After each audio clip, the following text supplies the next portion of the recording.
Hey guys, so I know it's been a while since my last vlog. It's been so busy with university work and everything, so I've just been super bogged down. But one thing I have been getting a lot of questions on from my private clients, and a thing that actually comes up a lot, is binge eating disorder. I'll have a lot of people come to me to make them a meal plan because they physically can't portion control. Or if you're wondering, what is binge eating disorder, Jax? Well, I'm glad you asked, because I will just summarize it. Binge eating disorder is a type of eating disorder that unfortunately it doesn't get enough awareness, or people don't speak about it a lot. They feel more embarrassed about it. But it's when you start eating and you literally can't stop until you get to that point where you feel uncomfortably full and sick, and you'll notice you get the pain in your descending colon, which is the left side, like it feels tight or you feel so much pressure. And so that is something vast majority, in fact, I think it's one of the most common eating disorders suffered from now.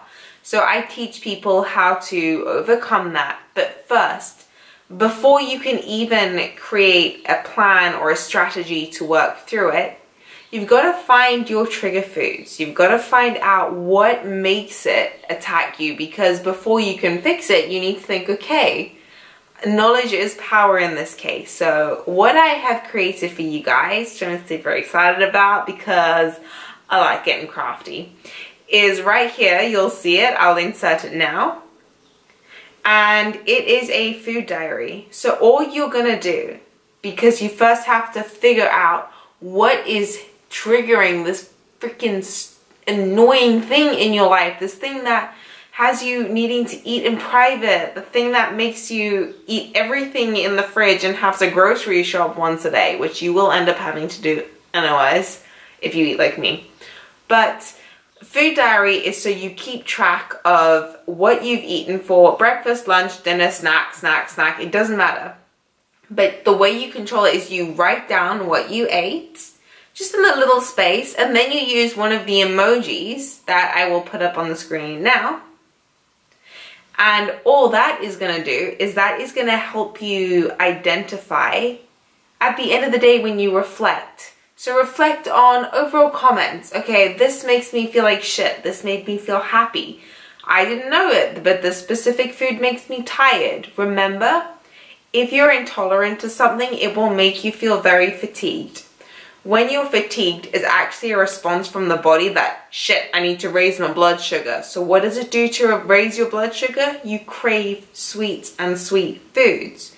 So when you crave the sweet foods, you go on a binge, and unfortunately, you can't stop. So that is one way. Find out what foods are making you tired, and then you'll notice straight after that, you will probably end up having a binge episode. So it's just, okay, I need to eliminate that. Find out what foods have you feeling embarrassed, or what meals do you specifically feel embarrassed about in public to a point where you did get out of control, or maybe you avoid going to restaurants, the portions are too small, but you order something that puts you into a binge spiral.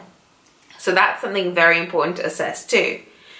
Depression is a major component to any eating disorder.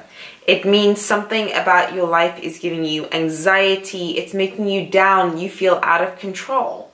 Because remember, although people think anorexia, bulimia, eating disorders are a show of extreme control, it's the opposite. That lifestyle controls you. So that does create those feelings of helplessness, of depression, whatever you want to call it, whatever you want to coin it. So it's also finding out what specific foods trigger that. What times of day? What times of day do you really need that nutrition plan around? Because what times of day do you need to be in control? You need to meal prep that for. Have something ready in the fridge, because if you start snacking and cooking, guilty, binge trigger. So one of the ways to really help with that as well is to practice a form of mindfulness and meditation, taking those moments to generally reflect throughout the day. I will be adding in a mindfulness sort of meditation session in one of my vlogs coming up, because I'm really gonna hone down and focus down this week on binge eating disorder. Like I said, I see that there are so many videos on recovery for everything else, but not on that. So first thing that I'm going to give you guys, homework, because everybody loves homework, is knowledge is power. I have attached down below the printables where print it off, write down, mark your little column with a happy smiley face, and you'll be amazed at how you'll actually notice trends.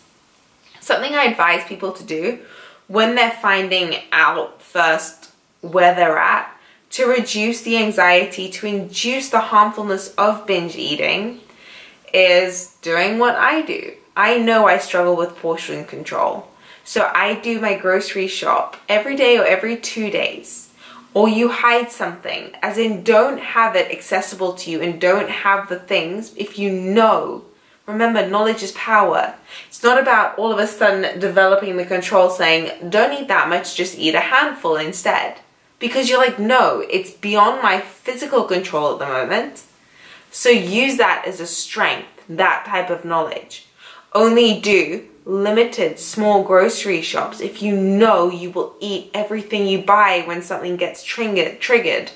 And this is also great advice for any bulimic. Don't, because once you go into a binge, you know you will eat everything in sight. You end up with the pain, the descending colon pain. So all I'm giving you now is just a little bit of advice while you're gaining and knowing everything. But as I said, finishing up with this degree in psychology, this is part of the counseling that I am adding to you guys, to everyone. And so if you guys are specifically struggling with a part of binge eating disorder, let me know in the comments down below and I will get back to you. I will even offer certain meal plans, certain one-on-one sessions if you would like in the mealtime, like in the meantime. I have added down below a 1,800 calorie vegan meal plan.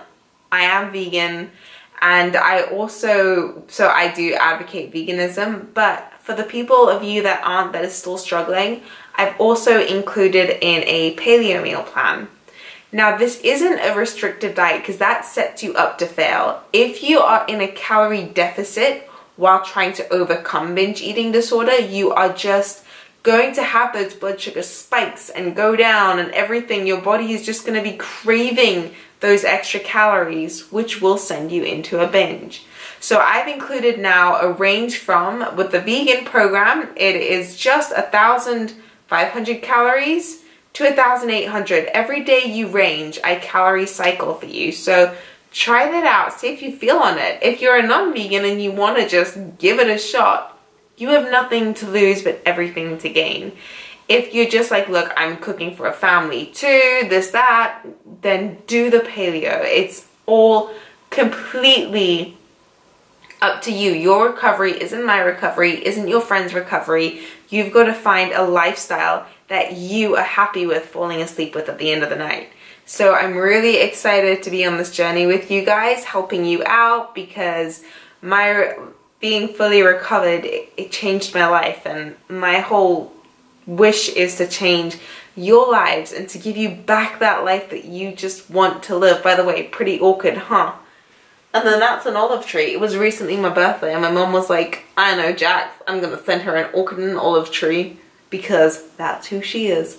But I hope you found this video helpful. Download the links below and give it a thumbs up if you liked it, because obviously it supports my channel, and I will see you guys next time.